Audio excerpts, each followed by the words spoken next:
On this episode of the Turnbuckle, Lita and Becky Lynch win the tag team titles on Raw. We get backstage news on Vicky Guerrero's AEW status, and Eric Bischoff says the Bloodline is WWE's top draw, not Sami Zayn. Folks, reading your favorite wrestling moves and wrestling news because it's time for the Turnbuckle.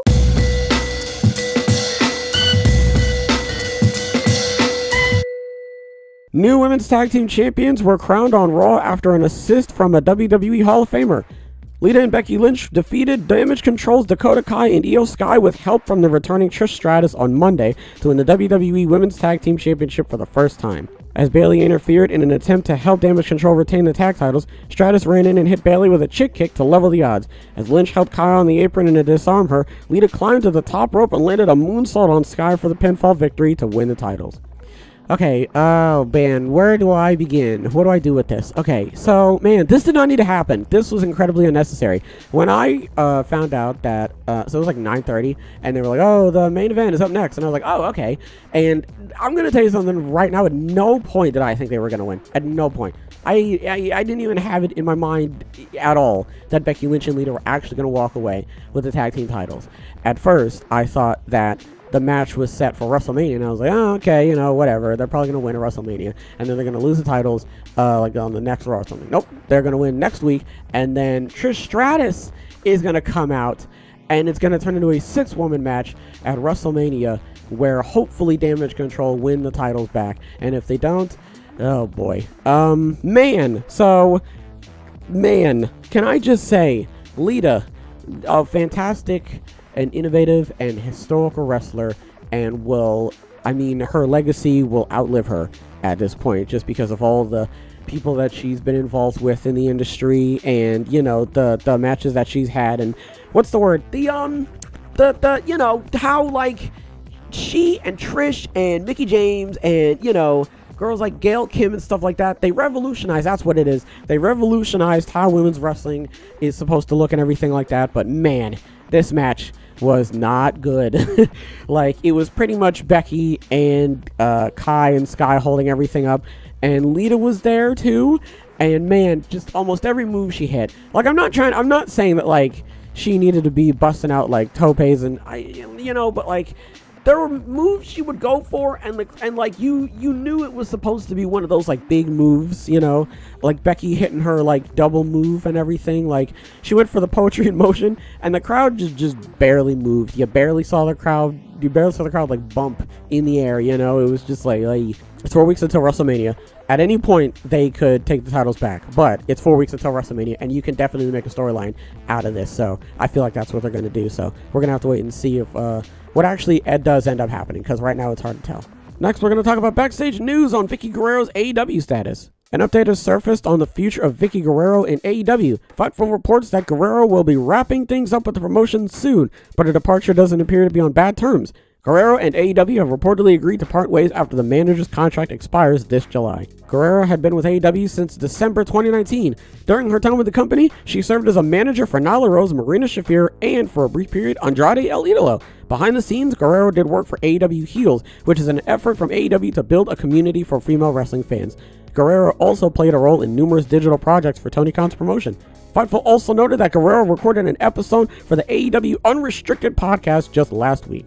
Perhaps her exit from AEW won't come as a big surprise to wrestling fans. During an episode of Excuse Me, the Vicky Guerrero Show last month, Guerrero told Aria and Andrew, formerly known as Cameron in WWE, that if the two didn't become an on-screen pairing in AEW, they might just do something together outside of the promotion. Perhaps Guerrero was hinting that her time in AEW was coming to an end soon. On the flip side, AEW is more lenient towards its talent appearing on independent shows as long as there aren't any scheduling conflicts. Only time will tell what Guerrero does once her AEW contract expires, and if she'll stay in the wrestling business. Vicky Guerrero is one of those people that has been in, like Jake Roberts. Okay, I know how that sounds, but like, they both have been in the wrestling business for a very long time, and they both have like curated a lot of different I don't want to say like businesses. What's the word? Ventures, I guess?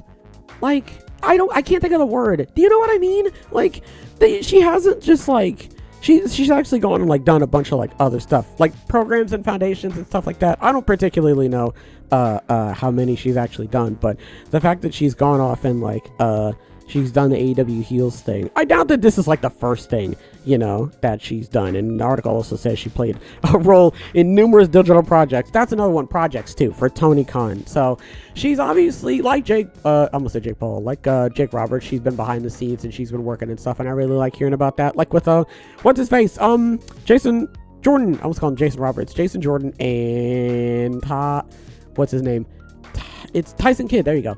Like both, like they're all like, you know, I like that they're all working behind the scenes and, you know, making things happen and stuff like that. And for the time, I really enjoy Vicky Guerrero. I'm not even gonna lie. When Vicky Guerrero was running around with Nyla Rose and El Idolo and stuff like that, I was like, let's go. I love Vicky Guerrero. I mean, I like that. At no point, I don't even, has she ever had entrance music? I think at one point she did, and then it just stopped happening because I think she could just use her voice. I feel like at this point, if you're leaving AEW, you're probably gonna like slow it down on the stuff you're doing, and then you're gonna probably do like a couple different things, like with the independent stuff. But I'm not Vicky. I don't necessarily know what she's gonna do, but listen, whatever she decides to do, she's more than welcome to do whatever that is, because listen, man, she's a legend in the industry, and I'm curious to see where she ends up going after this. Finally, we're going to talk about Eric Bischoff saying the Bloodline is WWE's top draw, not Sami Zayn. The Bloodline storyline has been brewing since 2020, but the faction led by undisputed WWE Universal Champion Roman Reigns is having its greatest success right now. Some believe it's solely thanks to Sami Zayn, but that's a belief that Eric Bischoff simply can't get behind. During an episode of his Strictly Business podcast, Bischoff took exception to the notion that Zayn is solely responsible for all of the Bloodline's buzz. The Bloodline storyline has been the top draw, Bischoff said. I think it's a reflection of ignorance to pick out one person within that entourage of people that are involved in that story and assign all of that success to one individual. Zayn had been the Bloodline's honorary Uce, but he divorced himself from the group after hitting Reigns in the back with a steel chair at the Royal Rumble event. Bischoff said that from a fan's perspective, he can understand the emotion of wanting to see Zayn be the one to end Reigns' run. With that said, he's looking at things from a business standpoint. He said you have to look beyond Montreal crowd, given that those fans are always hot for events, not to mention the fact that Zayn was a monster hometown favorite. The former WCW boss also pointed out that the Bloodline storyline boosted Jey Uso's stock. Bischoff said before the faction was created, Uso was just known as one of Rikishi's sons who had issues with DUI. Bischoff expressed his belief that Jey Uso has emerged as a new character thanks to this story, which is why it's hard to credit its success to one performer. To say that Sami is the reason why the Bloodline is so popular, that's not true. You got to remember that at the beginning, Sami wasn't even supposed to be here. In kayfabe, he kind of just sort of weaseled his way in, you know? And now this is like turned into one of like the biggest storylines, I mean, of all time. So I think at the end of the day, you got to cap this off at WrestleMania. You got to have, I don't know, because you can't even do Sami Zayn at WrestleMania anymore because it's already happened at the Elimination Chamber and they're giving it away at House Show. So it's probably best to just have Cody take one of the titles and then Sami and Kevin take the tag titles. And I guess you could just leave Roman with what's the one? The Universal one, because Cody was like, I want the WWE Championship, and then I guess you could just go from there. That's my best bet. I don't actually know. So, because I'm not a booker, I don't know what you want from me, but that's literally the best I can do.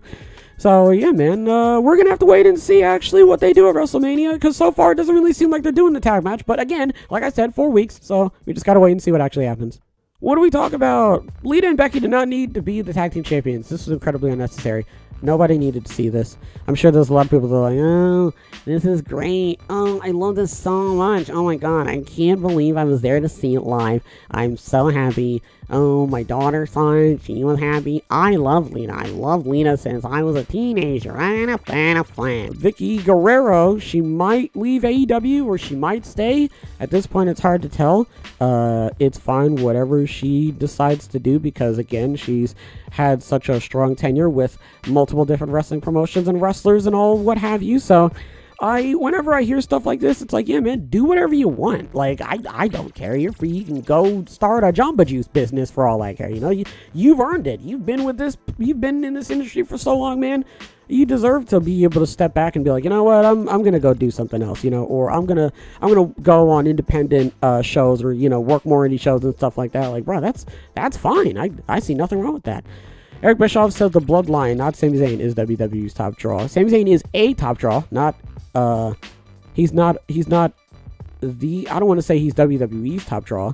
I would say that they definitely have to keep the Bloodline in on the proper rankings. Otherwise, it kind of like muddies everything up, which is why I think that I don't know if this is something that they were like struggling to do, but the fact that they've managed to balance two super white hot baby faces at the same time, they've managed to like organically build them off of like completely different storylines, and the crowd is behind both, not like just specifically, they're not booing Sammy for Cody and vice versa. They're both behind them, and that is like really remarkable. And it's about like it's the equivalent of like Stone Cold The Rock, like two super over baby faces that the crowd want to see win, and if they ever got in the ring together, it would be magical. So yeah, I mean, right now, I don't necessarily know what to say about the Bloodline and Sammy and all that sort of stuff. We gotta wait till WrestleMania.